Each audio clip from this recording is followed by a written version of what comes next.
चलिए बच्चों, बढ़ते हैं हम अपने नेक्स्ट टॉपिक पे, जिसका नाम है एडजेक्टिव।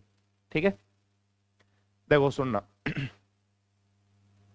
अगर आप ब्रॉडली सेंस में एडजेक्टिव को डिस्क्राइब करोगे तो आप क्या कहोगे उसमें? अगर आप ब्रॉडली सेंस में एडजेक्टिव को अगर आप डिफाइन करोगे तो क्या कहोगे कि सर जो भी चीज नाउन या प्रोनाउन के बारे में बताती है, एक्स्ट्रा डिटेल ऐड करती है, उसे अपन क्या कहते हैं? एडजेक्टिव कहते हैं। ठीक है, जैसे चाय है, चाय नाउन है। चाय नाउन है, चाय का गर्म होना या चाय का ठंडा होना, गर्म चाय तो गर्म उसका क्या हो गया? एडजेक्टिव। ठंडी चाय तो ठंडी क्या हो गया उसका? कोल्ड। और हॉट उसका क्या हो जाएगा? एडजेक्टिव हो जाएगा। ठीक है, बॉय नाउन हो गया। और अगर आप ये बोलोगे इंटेलिजेंट बॉय, तो इंटेलिजेंट उसका क्या हो जाएगा? एडजेक्टिव हो जाएगा। तो ब्रॉडली सेंस में हम ये कह सकते हैं कि जो भी चीज नाउन या प्रोनाउन के बारे में एक्स्ट्रा डिटेल ऐड करेगी वो क्या होगा बच्चों? आपका एडजेक्टिव होगा। ठीक है, तो देखो अपन इसको कुछ अलग अंदाज में पढ़ेंगे, कुछ अलग कॉन्सेप्ट्स के साथ पढ़ेंगे। देखो, अगर इसकी डेफिनेशन में लिखूंगा तो it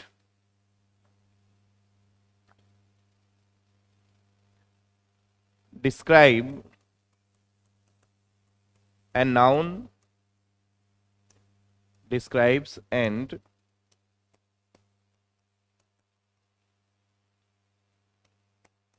categorizes the a noun and a pronoun। कि या तो ये किसी नाउन को क्या करता है? डिस्क्राइब करता है, या फिर ये किसी नाउन को क्या करता है? कैटेगराइजेस करता है, कैटेगरी बताता है कि वो किस कैटेगरी का है। समझ रहे हो मेरी बात? अब उसमें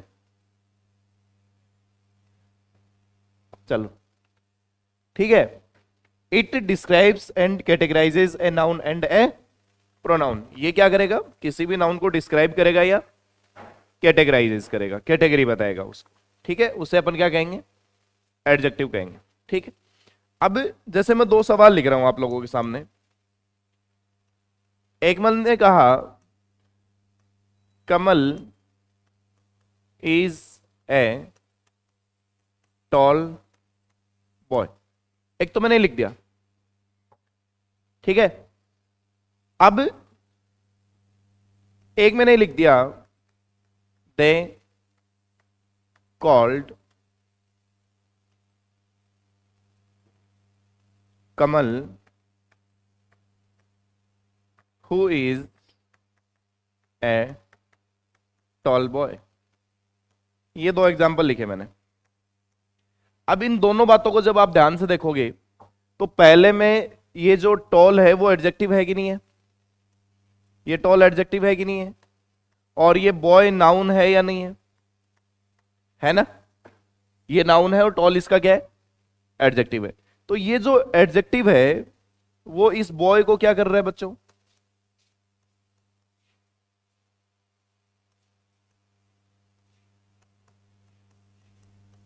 ये इस बॉय को डिस्क्राइब कर रहा है कि नहीं कर रहा है? कर रहा है ना? ये इसको डिस्क्राइब कर रहा है। चलो, अब दूसरे में, सॉरी, चलो ठीक है, they called Kamal who is a tall boy. ऊपर वाले में ये लिख रखा है कि कमल इज ए टॉल बॉय। ठीक है, तो टॉल इसको क्या करेगा? डिस्क्राइब करेगा। नीचे वाले में कह रहा है कि they called Kamal who is a tall boy, तो ये भी तो यहां इसकी इसका डिस्क्रिप्शन ही है। किसके बारे में? यहां पर भी ये कमल के बारे में, आगे वाली क्लोज या इस क्लोज को छोड़ो एक बार, पहले इतना लिख लो आप लोग, एक बार इतना लिख लो, फिर एक एग्जाम्पल और लिखता हूं, फिर उसके अंदर मैं दूसरी चीज बताऊंगा। इसी को दोबारा साथ में लेकर के कंपेरिजन करेंगे।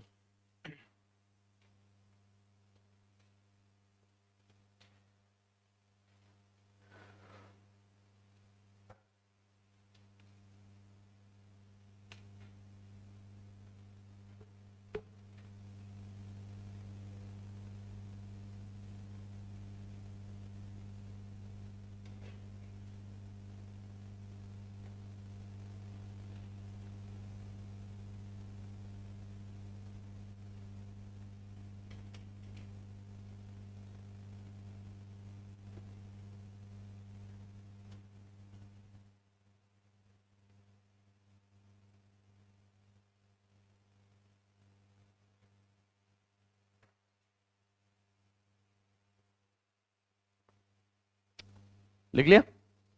अब देखो ऐसा ही एक एग्जांपल और लिखता हूं मैं। अब मैंने लिखा please call the tall boy. अब एक एग्जांपल मैंने लिखा, एक तो मैंने ऊपर लिखा कि कमल इज ए टॉल बॉय, वो आपने कह दिया कि टॉल जो है वो कमल को क्या कर रहा है, डिस्क्राइब कर रहा है। ठीक है, नीचे वाले मैंने लिखा please call the tall boy, तो यहां पर भी ये जो बॉय है ये तो नाउन ही है, ये बॉय तो क्या है, नाउन है, और टॉल इसका क्या है। तो क्या ये जो टॉल और ये जो टॉल है, ऊपर वाला तो डिस्क्राइब कर रहा है, क्या नीचे वाला डिस्क्राइब कर रहा है, नहीं, नीचे वाला डिस्क्राइब नहीं कर रहा है। नीचे वाला जो है वो आइडेंटिफिकेशन के लिए यूज हो रहा है। किसके लिए यूज हो रहा है, आइडेंटिफिकेशन। तो कुछ एडजेक्टिव का यूज किया जाता है किसी भी नाउन को डिस्क्राइब करने के लिए, ठीक है, और कुछ एडजेक्टिव का यूज किया जाता है किसी भी नाउन को आइडेंटिफाई करने के लिए। नाउन के बारे में जिक्र होता है, आइडेंटिफिकेशन ऑफ नाउन के बारे में ये होता है। अब आपको एक बात याद रखनी है कि ये जो आंसर होगा ये विच वन का आंसर होगा। किसका आंसर होगा, विच वन। प्लीज कॉल, किसे कॉल करना है, which one, please call, please call, which one, किसको कॉल करना है। तो विच वन का जो आंसर आएगा वो क्या होगा, आपका आइडेंटिफिकेशन वाला एडजेक्टिव होगा, वो आइडेंटिफाई करेगा किसी भी नाउन को। ठीक है, और ऊपर वाला जो डिस्क्रिप्शन का होता है वो होता है व्हाट काइंड ऑफ। क्या होता है, what kind of. Kamal is a tall boy, तो Kamal is a what kind of boy, किस तरीके का लड़का है कमल, कमल किस तरीके का लड़का है, तो आप क्या कहोगे, लंबा है। ठीक है, अब जो व्हाट काइंड ऑफ का आंसर होता है वो तो क्या करेगा, डिस्क्राइब करेगा, और जो विच वन का आंसर होगा वो क्या होगा, आइडेंटिफिकेशन करेगा। और होंगे दोनों ही एडजेक्टिव, ऊपर वाला भी एडजेक्टिव और नीचे वाला भी एडजेक्टिव है। आप समझ गए पहला पॉइंट मेरा, लिखो।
हो गया, चलो अब मैं दो एग्जाम्पल और लिखता हूं। आप उन दोनों एग्जाम्पल्स में मुझे ही बताओगे कौन तो डिस्क्राइब कर रहा है और कौन आइडेंटिफिकेशन वाला है, यानी कौन सा तो विच वन का आंसर है और कौन सा व्हाट काइंड ऑफ का आंसर है। जैसे मैंने लिखा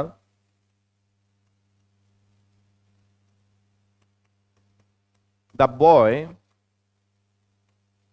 choose the blue ball, the ball that he was chose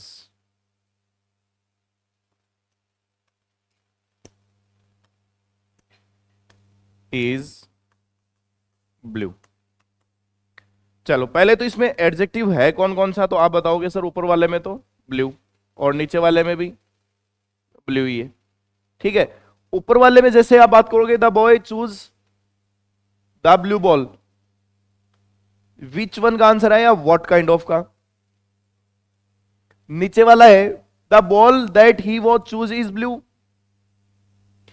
देखो ऊपर वाले में आ रहा है कि इसने एक बॉल चूज करी और वो ब्लू, बॉल का रंग कैसा है, ब्लू है। बॉल का रंग कैसा है, ब्लू। अगर वो बॉल का रंग ब्लू है तो ये व्हाट काइंड ऑफ का है। What kind of ball the boy choose, किस तरीके की बॉल जो है वो लड़के ने चूज करी है। ठीक है, और नीचे वाला द बॉल दैट ही वो चूज, उसने बॉल चूज करी है, विच वन, विच वन, जो क्या है, ब्लू है। तो ये किसका आंसर आ रहा है, विच वन। अब मुद्दा ये है कि जो विच वन का आंसर होता है, जो क्या होता है, विच वन का आंसर होता है, वो तो क्या होता है आपका, आइडेंटिफिकेशन के लिए। तो ये तो आइडेंटिफाई कर रहा है, और ये फिर क्या कर रहा है आपका, डिस्क्राइब कर रहा है।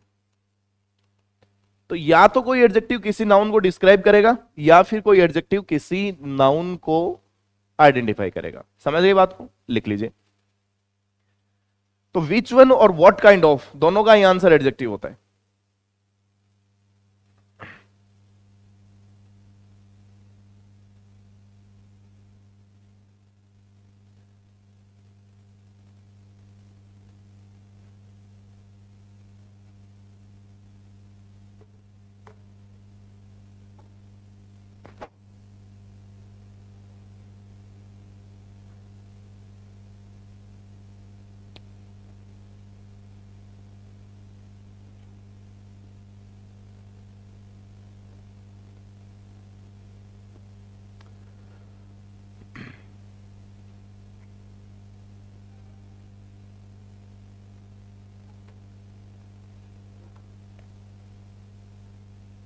हो गया।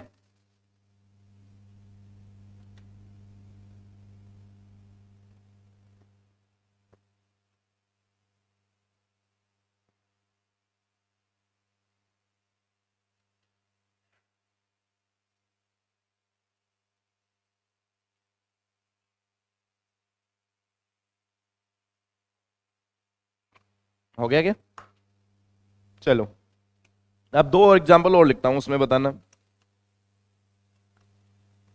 They have asked me a difficult question, nobody could answer the difficult question। चलो बताइए, कौन व्हाट काइंड ऑफ का आंसर है और कौन विच वन का। पहला तो व्हाट काइंड ऑफ का, कि they have asked me a difficult question, उन्होंने मेरे से एक सवाल पूछा, वो सवाल किस तरीके का था, व्हाट काइंड ऑफ क्वेश्चन, वो किस तरीके का सवाल था। तो ऊपर वाला जो डिफिकल्ट आंसर आएगा वो किसका आ रहा है, व्हाट काइंड ऑफ। और जो नीचे वाला आंसर आएगा, नोबडी कुड आंसर, कोई आंसर नहीं दे पाया था, किस चीज का, कौन से सवाल का, विच वन, द डिफिकल्ट। तो यहां पर ये किसका आंसर होगा, विच वन का। आप समझ गए होंगे, ठीक है। तो कोई भी एडजेक्टिव या तो किसका आंसर हो सकता है, व्हाट काइंड ऑफ का, या फिर किसका हो सकता है, विच का हो सकता है, ठीक है। चलो व्हाट काइंड ऑफ का जो आंसर होता है वो कैटेगराइज करेगा, वो कौन सी कैटेगरी का है, ठीक है ना। और जो डिस्क्रिप्शन देगा वो तो दे ही रहा है, लिख लो।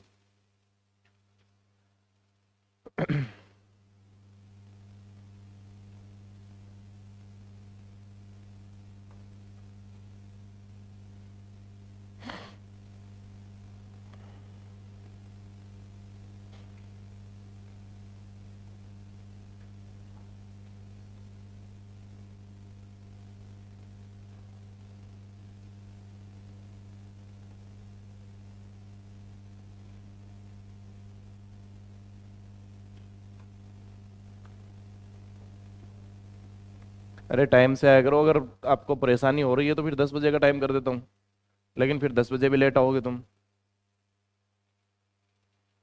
कुत्ते की दुम सीधी होती ही नहीं है, पता नहीं क्या करते रहते हैं। फिर 9:30 बजे उठेंगे सुबह।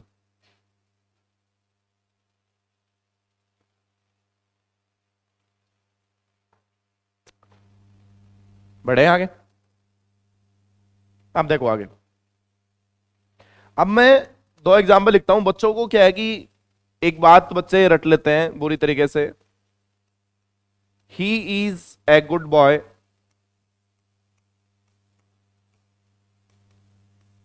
The boy is good. बच्चे क्या रट लेते हैं, बच्चे ये रट लेते हैं कि सर एडजेक्टिव जो होता है ना वो हमेशा नाउन से पहले आता है, ऐसे बुरी तरीके से एक रट्टा लगा लेता है और ढूंढते रहते हैं बावड़ों की तरह एडजेक्टिव को नाउन से पहले हमेशा, और कई बार नाउन से पहले एडजेक्टिव मिलता ही नहीं है। ठीक है। तो एडजेक्टिव दो तरीके से यूज हो सकता है। जब आप एडजेक्टिव को नाउन के साथ यानी नाउन से पहले यूज करते हो तो उसे एट्रीब्यूटिवली यूज ऑफ एडजेक्टिव कहा जाता है। ये एट्रीब्यूटिव एडजेक्टिव होता है। जैसे ये गुड किससे पहले यूज हुआ है? नाउन से पहले अगर ये एडजेक्टिव यूज हुआ है तो ये एट्रीब्यूटिव यूज ऑफ एडजेक्टिव होता है। समझ गए? इसे क्या कहते हैं? एट्रीब्यूटिवली। दूसरा, यहां पर ये जो गुड है ये इस दा बॉय के बारे में ही तो हो रहा है बात, तो है तो ये भी एडजेक्टिव, लेकिन ये कहां यूज हो रहा है? नाउन के बाद में यानी वर्ब के बाद में। इसे कहा जाता है प्रेडिकेटिवली। समझ गए? तो एडजेक्टिव दो तरीके से यूज हो सकता है, एट्रीब्यूटिवली और प्रेडिकेटिवली। एक तो होता है एट्रीब्यूटिव एडजेक्टिव और दूसरा होता है प्रेडिकेटिव एडजेक्टिव। जो नाउन से पहले आता है उसे अपन कहते हैं एट्रीब्यूटिव और जो बाद में आता है उसे अपन क्या कहेंगे? प्रेडिकेटिव। आप इस बात को समझ गए? तो दो तरीके से एडजेक्टिव यूज हो सकता है, लिख लीजिए ये भी।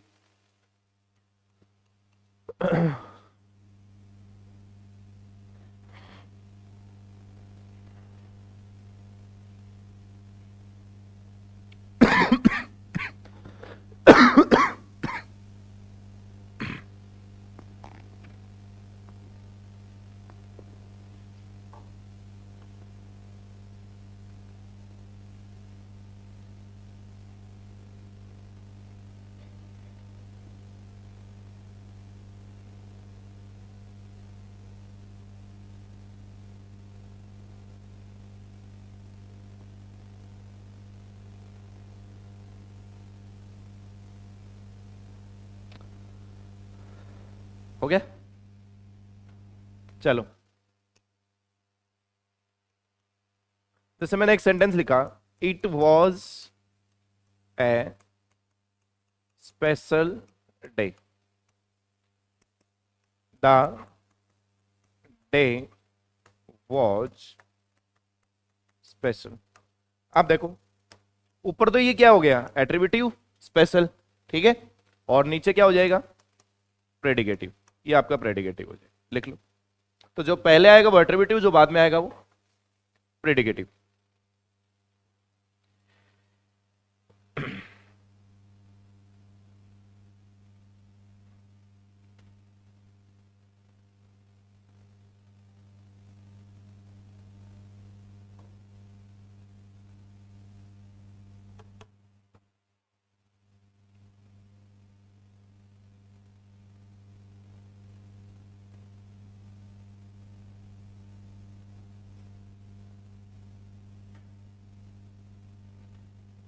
बढ़े आगे? चलो अब आगे बढ़ते हैं नेक्स्ट पॉइंट पे। अब कुछ सवाल आते हैं सीधे सीधे, उनके ऊपर जिक्र करेंगे अपन। देखो एडजेक्टिव मैं पिछले साल तक अलग पढ़ाता था, उससे पहले वाले बैच को अलग तरीके से पढ़ाया था, और अब की बार अलग पढ़ा रहा हूं। तुम समझना मेरी बात को, मैं क्या करना चाह रहा हूं। मैं एक बात तो यही करना चाह रहा हूं कि खुद को अलग बनाना चाह रहा हूं दूसरों से। पहला मेरा तो ये हो गया, और दूसरा मैं सीधा डायरेक्ट हिट करना चाहता हूं जहां से सवाल आते हैं, यानी वो ही चीजें बच्चों को दिमाग में फिट कर दी जाए जहां से एसएससी सवाल पूछता है, सीधा सीधा। तो उसी पे बेस्ड एक कॉन्सेप्ट कोई है नहीं, मैंने ही बना दिया। अब तुम समझ लेना इसको कैसे समझोगे। मैं दो सवाल लिखता हूं बच्चों। एक तो मैंने लिखा, the principal called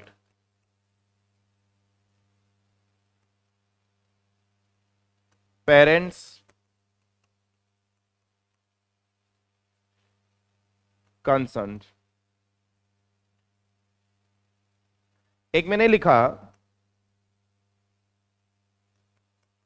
the principal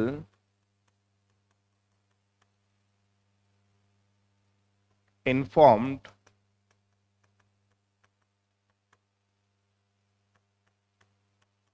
concerned parents.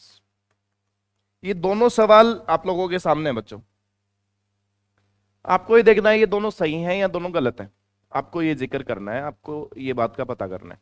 बताइए पहले, आप अपना तुक्का लगाइए, ये सही है या गलत है? गलत है? सही है? अब मेरी बारी। तुम कंफ्यूज हुआ गए हो, अब मेरी बारी सुन लेना। दोनों का अपना अपना मीनिंग होता है बच्चों।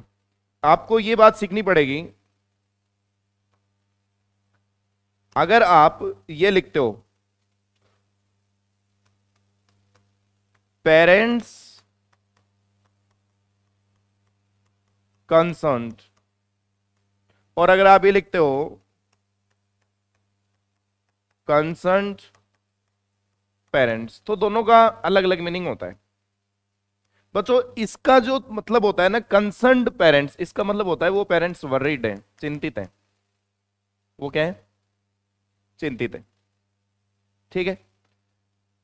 और जब आप ये लिखते हो पेरेंट्स कंसर्न्ड, तो इसका मतलब ये होता है रिलेटेड टू समवन या समथिंग, किसी चीज से रिलेशन रखना, रिलेटेड टू समथिंग या समवन, और इसका मतलब होता है वरीड होना, चिंतित होना। अब इन दोनों सवालों को देखो। पहला है the principal called parents concern. Principal ने कॉल किया, प्रिंसिपल ने कॉल किया, किसको कॉल किया होगा? चलो ये तो नीचे वाला देख लेते हैं, ऊपर वाला कुछ और बनाता है। The principal gave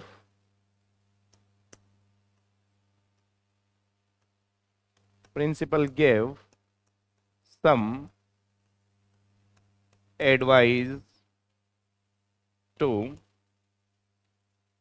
parents concern.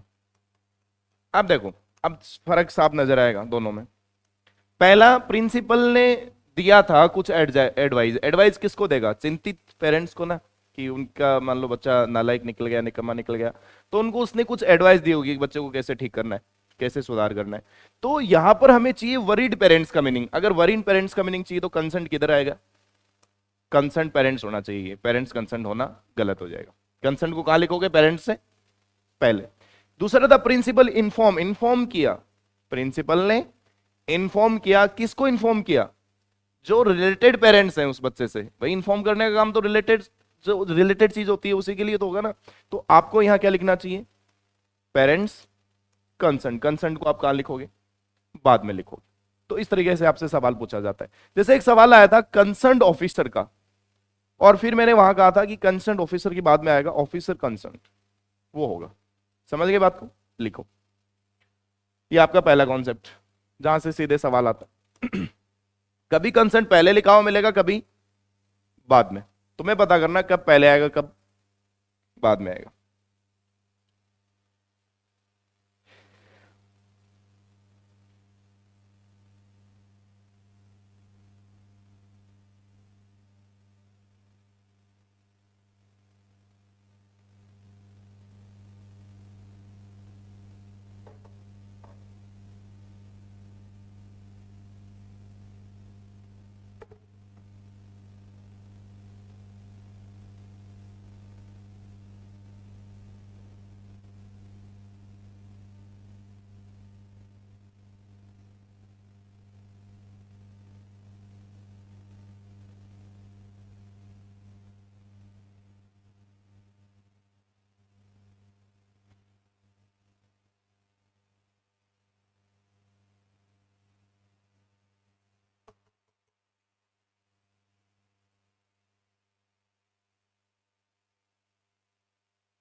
एक बार लिख ले, आगे वाले में और समझ आ जाएगा। हो गया? जोर आएगा ये टॉपिक को समझने में, क्योंकि इसमें रटाफिकेशन डालूंगा ही नहीं।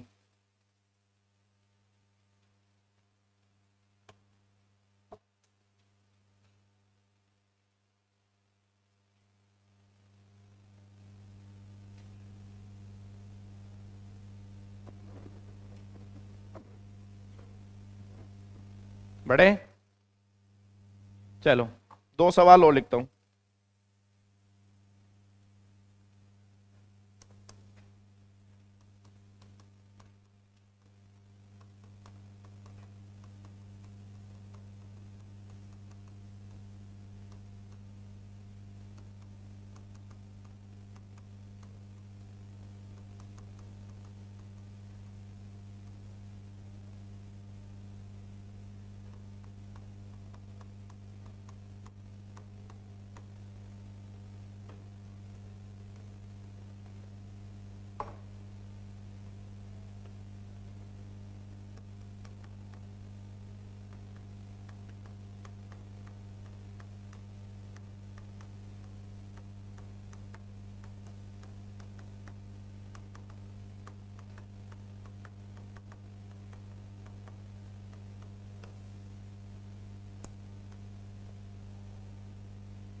चलो बताओ दोनों में।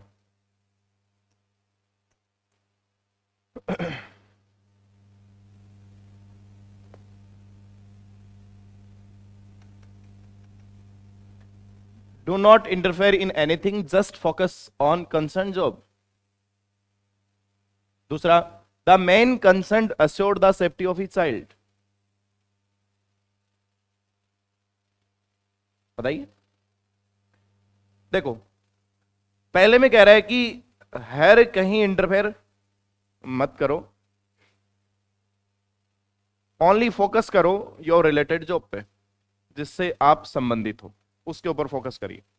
कुछ बच्चों की आदत होती है, कोचिंग में आएंगे, सर फलाने सर की शादी हुई हुई है क्या, सर वो जो मैडम वहां बैठती हैं उनका गांव कौन सा है, सर वो जो उस बैच में लड़की आती है वो कैसी है पढ़ने में, सर वो जो लड़का आता है क्या वह दारू दारू पी के आता है क्या। इस तरीके की वाहियात बातें वो करता है। फिर टीचर उसको स्कॉल्ड करेगा और कहेगा नालायक। तो अपने काम पे क्या कर, फोकस कर, अपने काम पे ध्यान दे। तुझे क्या करना है, शादी करनी है तुझे मास्टर से, अगर वो कुंवारा है तो करना क्या है तुझे। समझ रहे हो मेरी बात। तो just focus on your related job, ये मीनिंग अपने को चाहिए। अगर ये मीनिंग अपने को चाहिए बच्चों, तो आपको क्या लिखना पड़ेगा, जॉब कंसर्न। कंसर्न को कहां लिखोगे, जॉब के बाद में। दूसरा, the main concern assure the safety of his child. हाँ, उसने अश्योर किया है अपने बच्चे की सेफ्टी को लेकर के।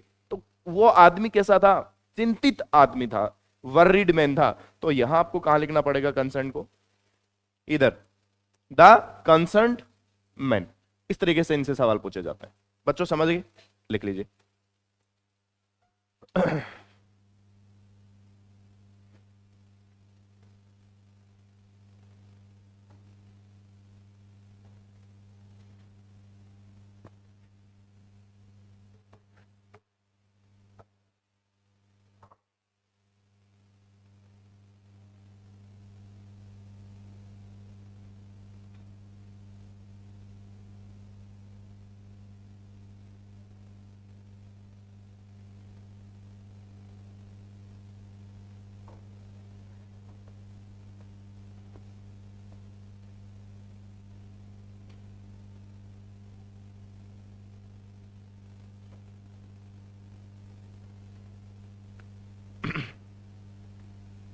बढ़े आगे।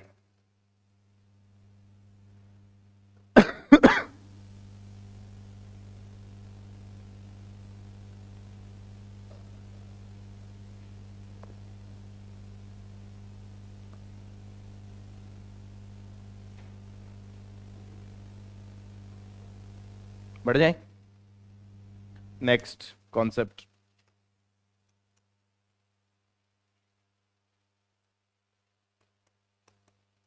All the present students, all the students present raised their hands. This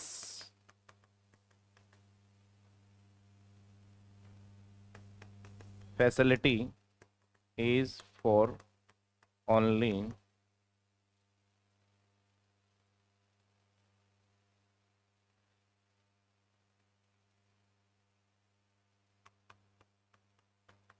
present is only for our, is only for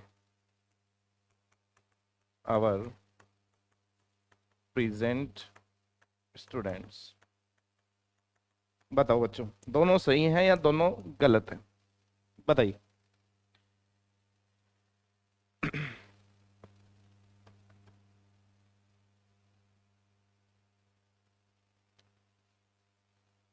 देखो आप सुन लो, अगर आप ऐसे लिखते हो प्रेजेंट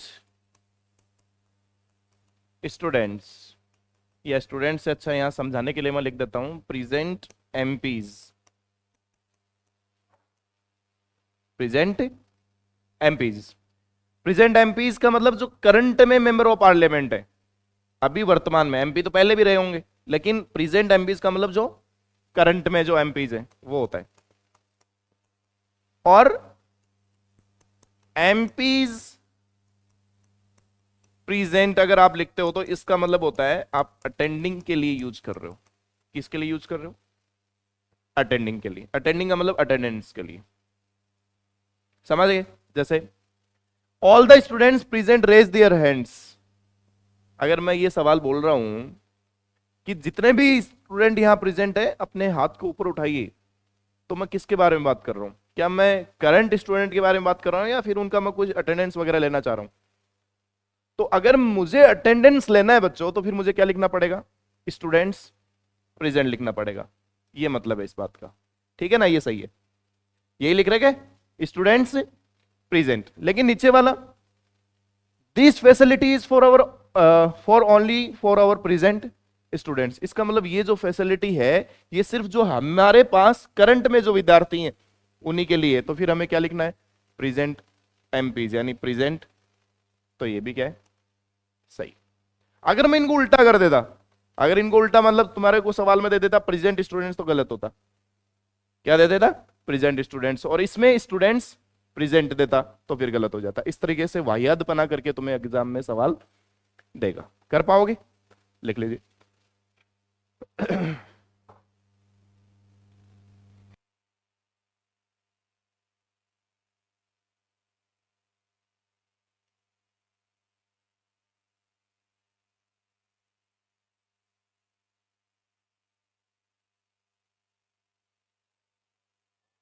हो गया बच्चों?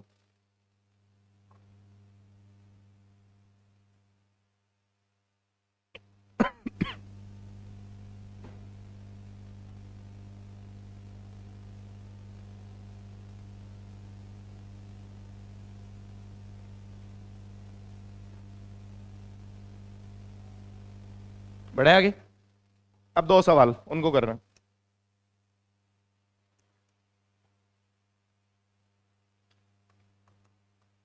What is the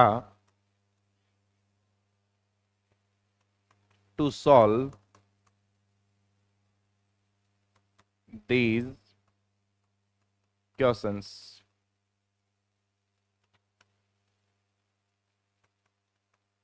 One who respects women is a blank।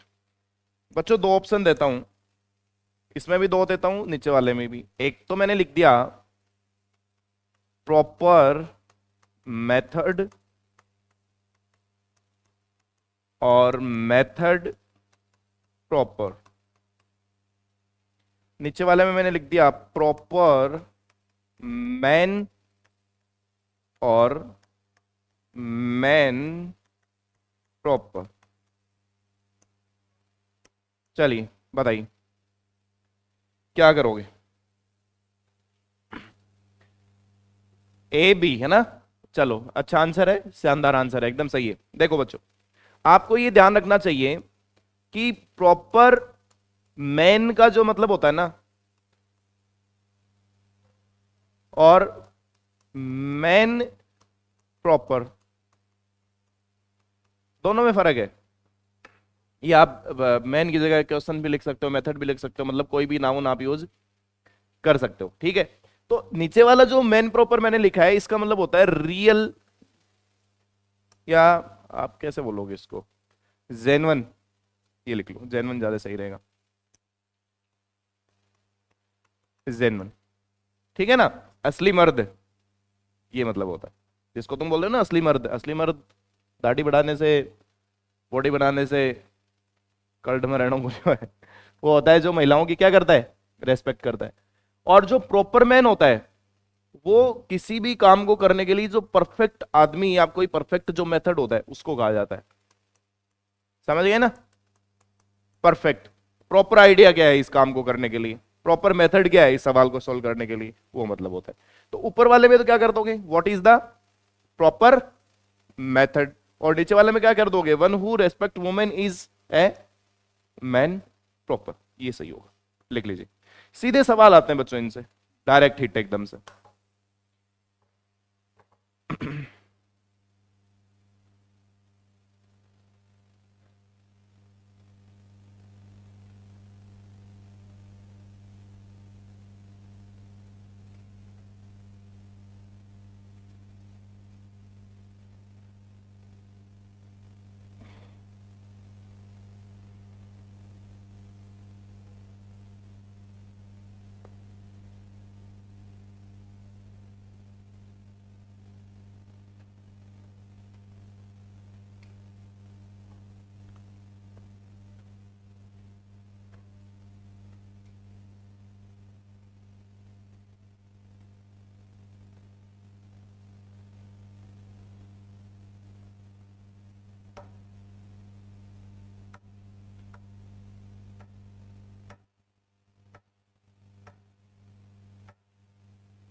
बढ़े आगे।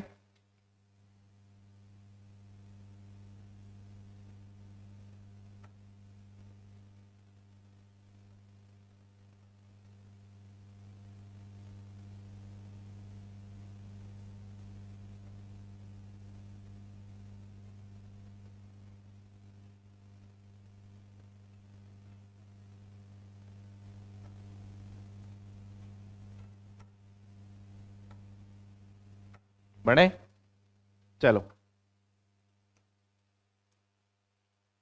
2 सवाल और। वी नीड सम, इसके 2 ऑप्शन देता हूं, रेस्पॉन्सिबल एम्प्लॉयज या एम्प्लॉयज रेस्पॉन्सिबल। दूसरा, वी फाइंड एंड पनिश, अब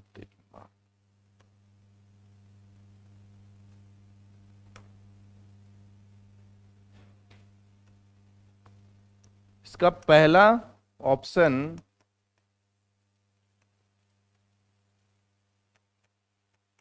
रेस्पॉन्सिबल एम्प्लॉयज, वही सेम ऊपर वाला ही है, और एम्प्लॉयज रेस्पॉन्सिबल। चलिए बताइए,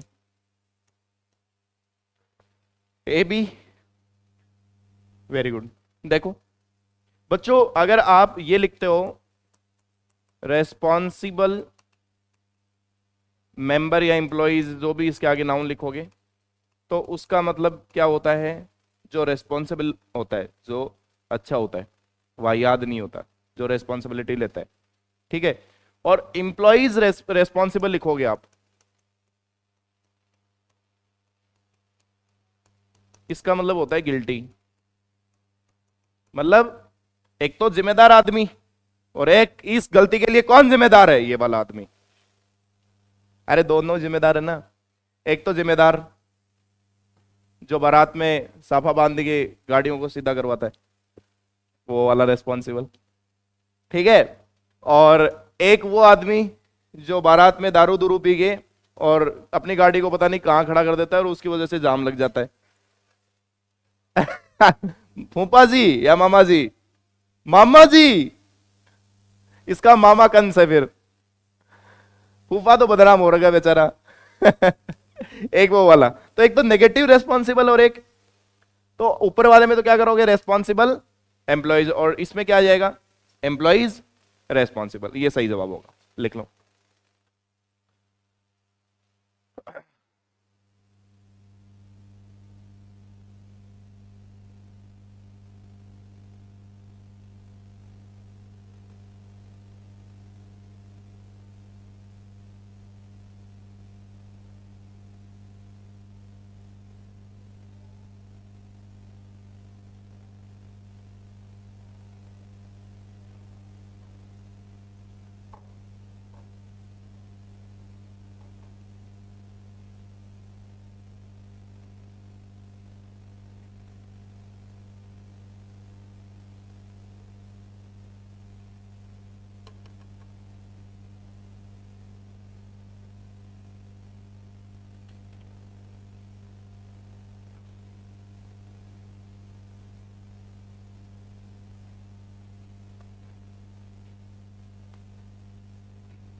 हो गया?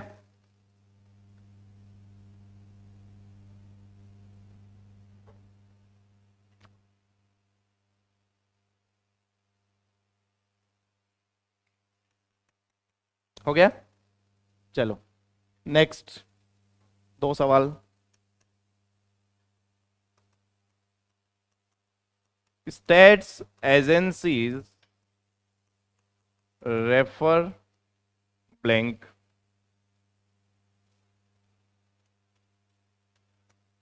द पुलिस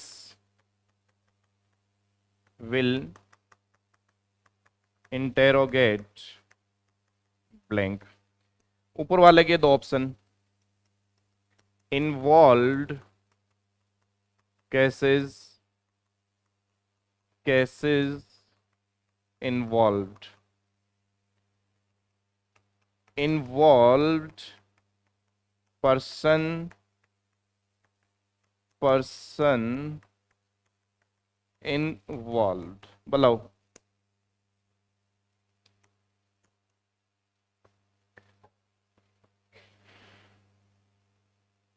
देखो, अगर ये लिखा हुआ मिले तुम्हें इन्वॉल्व्ड मैटर, तो इसका मतलब होता है कॉम्प्लिकेटेड। सॉरी,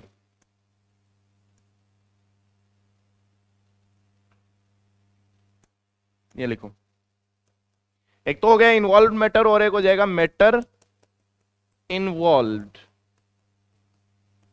ठीक है?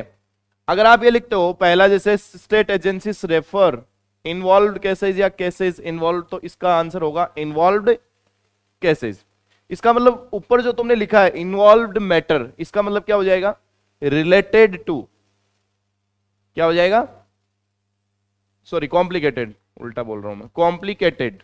जो क्या हो चुका है? कॉम्प्लिकेट हो चुका है, जिसको अपन सॉल्व नहीं कर सके, उसको वो दूसरी एजेंसीज को क्या कर रहा है? रेफर कर रहा है। और मैटर इन्वॉल्व का मतलब हो जाएगा रिलेटेड टू। रिलेटेड टू किससे रिलेट करेगा? तो पहले का आंसर होगा इन्वॉल्व केसेस की स्टेट एजेंसीज ने अपने जो केसेस हैं वो रेफर कर दिए, किसको? रेफर्स द इन्वॉल्व केसेस, किसी को भी कर दिए होंगे, दूसरी संस्था को। और the police will interrogate, police interrogate करेगा किसके बारे में? जो लोग उसके लिए जिम्मेदार होंगे, रिलेटेड टू, है ना, जो इस क्राइम में या इस केस में, तो क्या हो जाएगा? Person involve. ये सही आंसर होगा। इनसे काफी सारे सवाल पूछे जाते हैं बच्चों, बहुत सारे।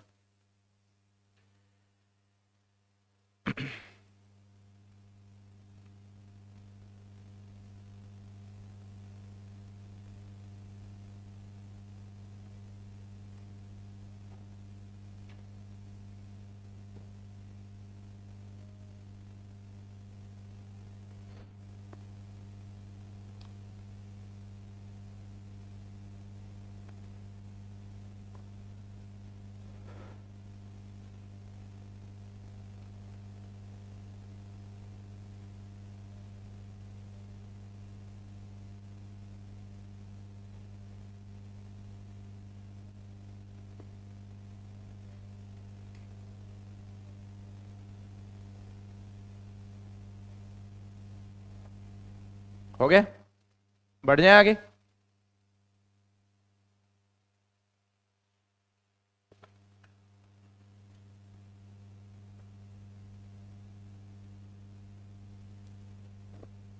बढ़े? Next, it is hard to deal with blank।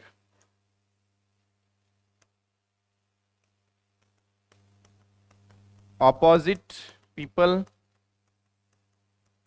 या people opposite।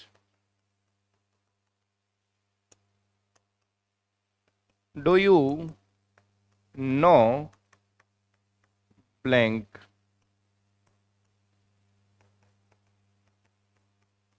people opposite या opposite people।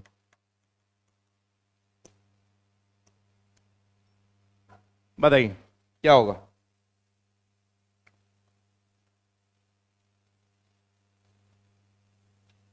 देख लो।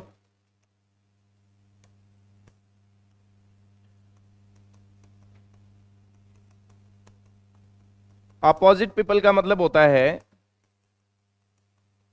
डिफिकल्ट या कॉन्ट्रेरी चीजों को दिखाएगा। और पीपल अपोजिट का मतलब ये होता है ऑन द ईदर साइड, इसी दूसरे साइड का, ठीक है ना, अपोजिशन, लीडर ऑफ अपोजिशन वाला। आप देखो पहला, it is hard to deal with. यार नालायक लोगों के साथ डील करना क्या होता है, बड़ा ही मुश्किल हो जाता है। आप उन्हें कैसे समझाओगे, कोई चीज आप उन्हें समझाई नहीं समझा सकते आप उन्हें, वो बेवकूफ होता है, नालायक होता है वो। ये हो जाएगा। तो क्या लिखोगे, it is hard to deal with नालायक लोगों के साथ, है ना। तो नालायक लोगों का मतलब क्या है, अपोजिट पीपल या पीपल अपोजिट, तो अपोजिट पीपल, तो आंसर आ जाएगा। डू यू नो, क्या तुम जानते हो अपोजिशन में कौन लोग हैं, उन लोगों को जानते हो जो दूसरी साइड लोग हैं। तो अपोजिट पीपल या पीपल अपोजिट, क्या लिखोगे, पीपल अपोजिट, तो पीपल अपोजिट ये आ जाएगा, ठीक है। इस तरीके का आंसर होता है।